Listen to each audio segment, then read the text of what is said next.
Welcome to Baba academy online education digital class. હું ગૌરવ મકવાણા બાબા એકેડમીના online digital platform ઉપર આપ સર્વે વિદ્યાર્થી મિત્રોનું હાર્દિક સ્વાગત કરું છું. તો આપણે ભણી રહ્યા છે ધોરણ 8 વિષય ગણિત, પ્રકરણ નંબર 3 છે ચતુષ્કોણની સમજ, જેમાં સ્વાધ્યાય 3.2 વિશે અભ્યાસ કરી રહ્યા છે, જેમાં દાખલા નંબર 1 થી 4 ભણી ગયા અને દાખલા નંબર 5 પહોંચ્યા છે. તો દાખલા નંબર 5માં એ નંબર છે, રકમ આપી છે કે એવો નિયમિત બહુકોણ શક્ય છે કે જેમાં દરેક બહિષ્કોણનું માપ 22 થાય. બરાબર, એવો કોઈ બહુકોણ જે છે એ શક્ય છે કે જેમાં દરેક ખૂણાનું માપ કેટલું હોય?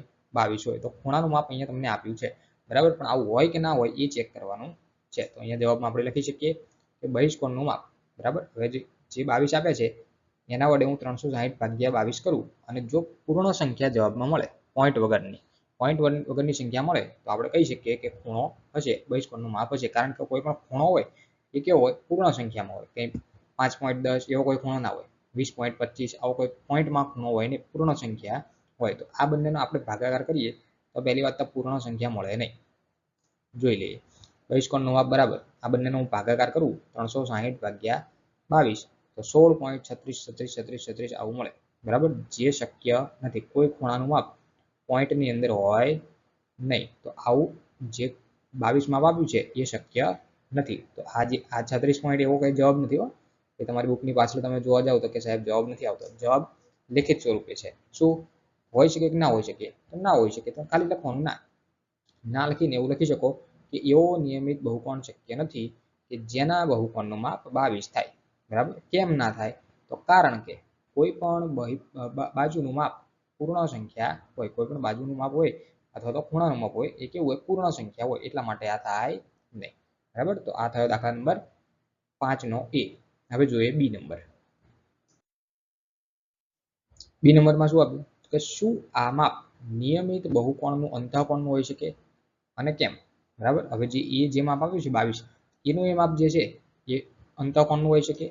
એના માટે જોઈએ બહિષ્કોણનું માપ 180 માંથી હું 22 બાદ કરું, બરાબર.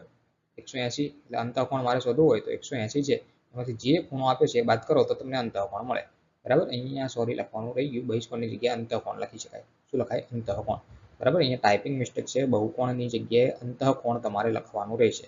બરાબર, આઈ એમ સોરી. બરાબર, એના માટે સોરી. ચલો, તો જવાબ આવ્યો 158. બરાબર, તો જે બહિષ્કોણનું માપ તમને 22 આપ્યું હતું, અંતઃકોણનું માપ તમને શું મળે છે? 158. બરાબર, હવે 360 ભાગ્યા હું 58 કરું અને પૂર્ણ સંખ્યા જવાબમાં મળે તો અંતઃકોણનું માપ હોઈ શકે, જો ના મળે તો ના હોય. અહીંયા લખી શકાય બહિષ્કોણની જગ્યાએ લખવાનું અંતઃકોણ. મારી ભૂલ થઈ છે, બરાબર, એના માટે ફરી વખત સોરી. અંતઃકોણનું માપ બરાબર 360/158.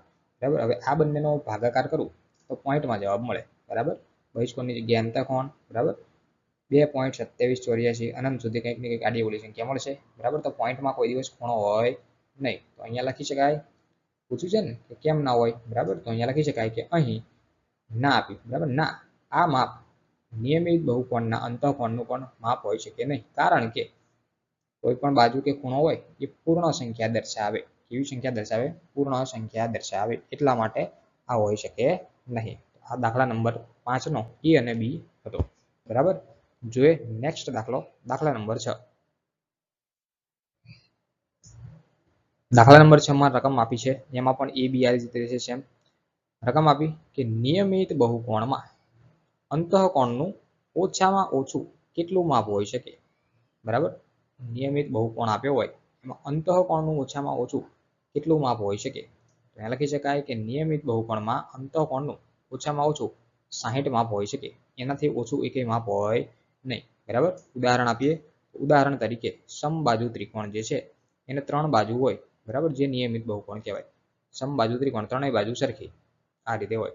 બરાબર, જો ત્રણેય બાજુ સરખી હોય તો એના ખૂણા પણ સરખા હોય. આ 60 નો હોય, આ 60 નો હોય, આ 60 નો હોય. કેમ 60 નો જ હોય? કારણ કે ત્રણેય ખૂણાના માપનો સરવાળો કરીએ ત્રિકોણનો તો 180 થાય. ત્રિકોણના ત્રણેય ખૂણાનો માપનો સરવાળો કરો તો કેટલો થાય? 180.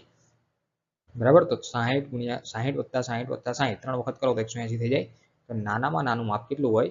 60 હોય. બરાબર, દાખલા નંબર 6 નો એ હતો એ જ પ્રમાણે બી નંબર જોઈએ. બી નંબરમાં આપ્યું કે નિયમિત બહુકોણમાં બહિષ્કોણનું વધુમાં વધુ માપ કેટલું હોય. હવે જે અંતઃકોણ કીધું એ જ રીતે બહિષ્કોણનું માપ કેટલું હોય. હવે આપણે જોવા જઈએ બરાબર. હવે મેં હમણાં અત્યારે જ ઉદાહરણ આપ્યું કે ત્રિકોણ હતો બરાબર, એનું એક ત્રણેય માપ સરખા હતા અને માપ પણ કહી દીધું હતું કેટલું હોય તો કે 60. કેટલું હોય 60. હવે ધારો કે આ માપ 60 છે બરાબર, તો બહિષ્કોણ કેટલો હોય? આ અંતઃકોણ થયો. હવે આ લાઈનને હું થોડી આમ લંબાવું બરાબર, તો આ થયો ત્રિકોણનો અંતઃકોણ. બહિષ્કોણ 12 નો કેટલો થાય? 120 થાય. કેમ 120 થાય? કારણ કે પાસના ખૂણા જે રેખિક જોડથી બનતા હોય બરાબર, અંતઃકોણ અને બહિષ્કોણ બહાર બંને ખૂણાનો હું સરવાળો કરું તો 180 થવો જોઈએ. તો અંદરનો 60 આપ્યો છે તો આને 180 માંથી બાદ કરી દઉં તો વધે 120. તો બહિષ્કોણ કેટલો હોય? વધુમાં વધુ, એનાથી વધુ ના હોઈ શકે બરાબર.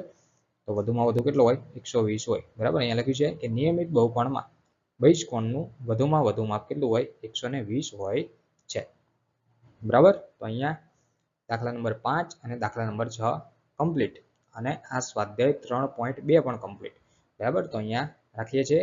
સો થેન્ક્સ ફોર અટેન્ડિંગ.